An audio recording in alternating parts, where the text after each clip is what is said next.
Here are 5 tips on getting the most out of your cables. So up first, we have invest in good cables. And I don't mean spending hundreds of pounds here. This cable cost me about £20. It's made out of Damme cable and Neutrik jacks, and they're just super strong quality components and they'll last you forever. It's really, really worth spending a little bit extra because cable breaking on the gig is not a good look at all, not a good sound, moreover. Number 2 is make sure you coil them properly after you've used them. There's loads of great videos on how to do this. It's super simple, but it means that they're not going to get all kind of tangled and mashed in your bag, and they're going to last longer.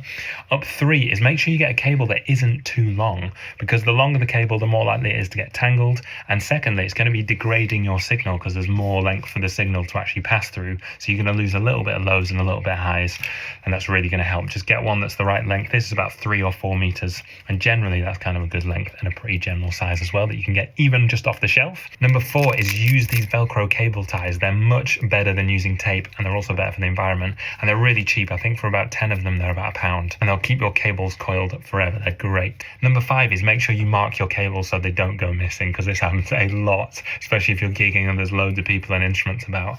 You can get cables that are kind of your own color. I really like using orange stuff because I just like orange things, or you can get kind of markers for them or draw on them. Or I got this cable from Designacable, and you can get these beautiful little tape things made here that have your own name or whatever you want written on them.